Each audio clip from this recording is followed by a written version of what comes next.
Hi, Professor Estes. It's Clarissa doing my final project for abnormal psychology.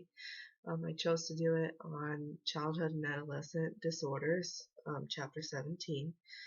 And I chose this topic because I volunteer at Sweetser on my vacations and I really enjoy it there, and that's something that I want to do when I graduate from school.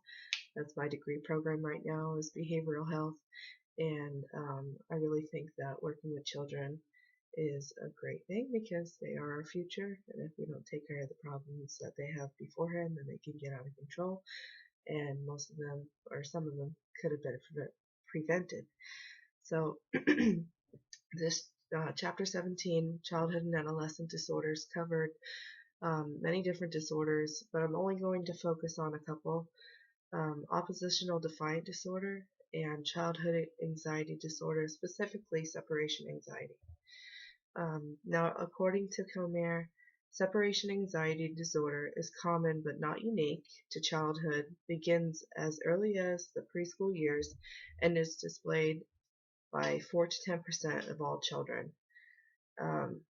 Children with severe separation anxiety can obviously they panic and they may excuse me, they just get really uneasy when they're separated from their parent or their home, the place that they feel the most safe. They sometimes may throw tantrums or crying fits and beg and plead to their parents or their guardian to stay with them or to go with them in order to feel safe and comfortable and not have the overwhelming sense of panic that they get. And I know, because I have two kids, that when they first started going to school, they had some separation anxiety, but when we're talking about these kinds of disorders that are classified in the DSM-5, they have to be pervasive, and they're not just something that happens every once in a while or just in the beginning 2 weeks of them starting at a new place. It's every single day for at least 6 months, and some of these children may experience somatic symptoms of always complaining that something hurts, like their stomach hurts, or they have headaches, or they have some kind of boo-boos somewhere, but no doctor can ever find them or figure out what's wrong.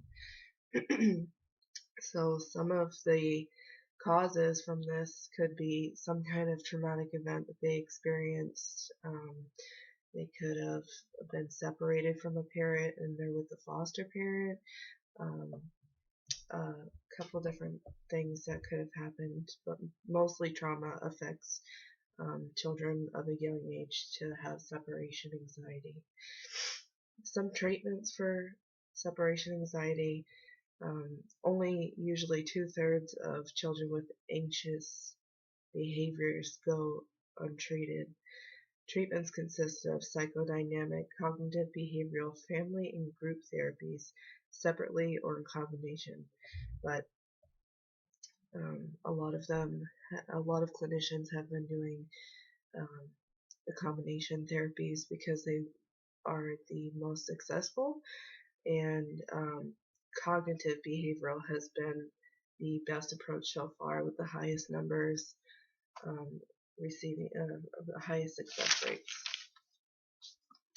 Now, the second disorder that I want to speak about is oppositional defiant disorder, and it's defined as a childhood disorder in which children are repeatedly argumentative, defiant, angry, irritable, and in some cases vindictive.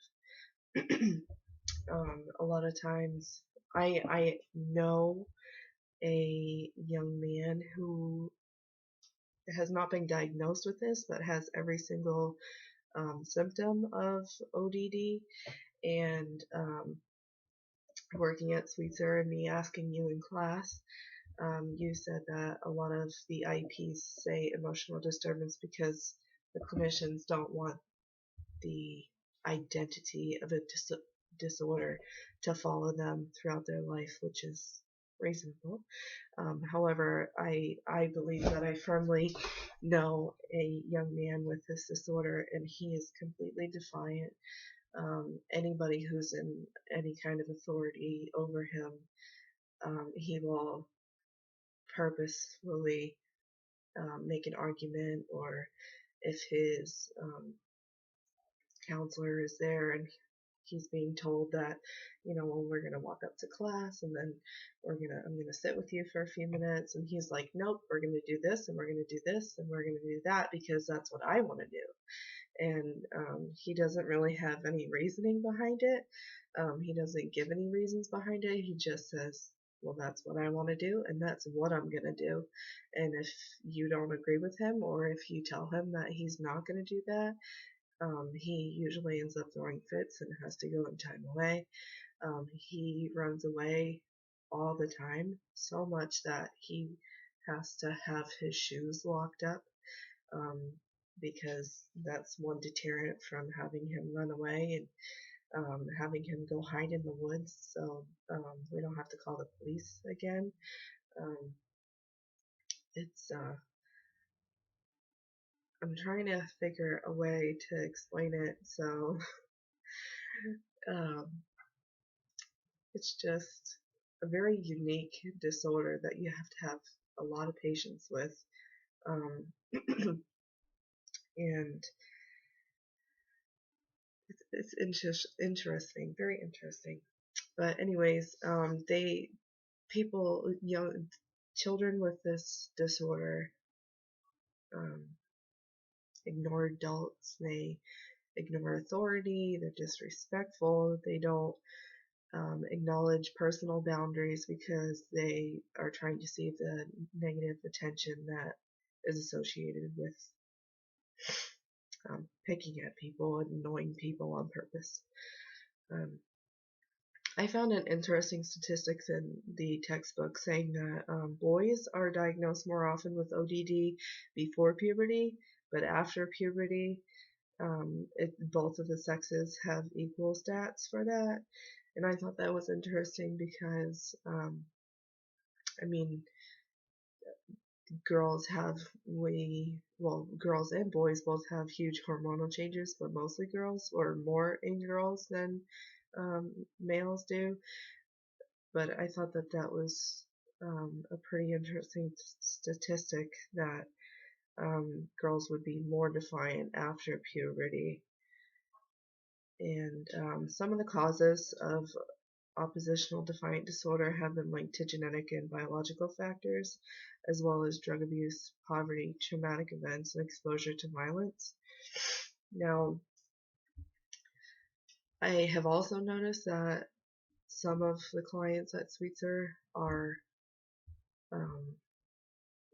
children of previous clients, which is kind of frightening to me because I know that it's something that happens, I guess, but I feel like if you're predisposed to some kind of illness or disorder, and you think that your offspring is going to have it as well, and you've actually been in a residential facility for treatment of any kind of disorder that Sweetser deals with, why would you want to have a child that's going to have the same life, if not worse, that you did? And I'm finding out that, excuse me, a lot of the parents whose children are there now experienced a pretty traumatic life, and I know that they may have been raised to not know any better, but that doesn't mean that they should still have children to raise them in such awkward conditions. It's not fair to the kids, because even though some of them are being very defiant, and it's very time consuming and financially a burden to certain people, it takes a lot of work, and I feel bad because these kids, it's not their fault that their parents didn't take the precautions of getting the help that they needed, or neglecting their kids, but now they've turned out to be just like their parents, if not worse. So some treatments for ODD are most effective before the age of 13 and are increasingly being used in combination with each other to kind of solidify it more. And when you use one at a time, they really don't sink into a kid, I guess. Um, but some of the treatments are sociostructural treatments, include parent-child interaction therapy, video modeling, parent management training, or juvenile training centers. And clearly, the juvenile training centers really haven't worked out very well. Um, the, I believe the statistic in the book said that 50% of the children who go into the juvenile detention center go back at some point or another. So the recidivism rate is very high. I don't feel that punishing children as far as the detention facility goes is the right way, depending on the crime that they committed. But sometimes there really isn't another choice, especially if there's no funding or there isn't any treatment facilities in the area. Other treatments are child-focused treatments, and they include a problem-solving skills and training, anger coping and coping power program, and occasional drug therapy. And Sweetser definitely uses a lot of coping skills to teach the kids how to calmly and effectively deal with their anger, or if they're being very stressed, not to punch a hole in the wall and to talk about it or write in their journal or to go see their daytime clinician, but to express their thoughts and feelings in other ways other than aggression and violence. And the biggest thing about all of these disorders is prevention and education. And I believe that mental health has been so hush hush in our history, and now it's starting to come out even more so. But we definitely need to educate everybody about it, our younger generation, to know what to look out for and to ask for help. People don't ever ask for help until it's usually too late, because we're afraid to ask for help. And as we've said in class before many times, that you know, you can see if you have a broken arm and you're like, oh gosh, what happened? But if somebody tells you that they have ODD or if they have separation anxiety, you're like, you know what, get over it. So we definitely need to educate people on what the symptoms are, how to get help, and we definitely need to advocate for more behavioral health facilities and mental health facilities around the United States, and to get people the help that they need and the help that they deserve to live a good, happy, healthy life. Thank you.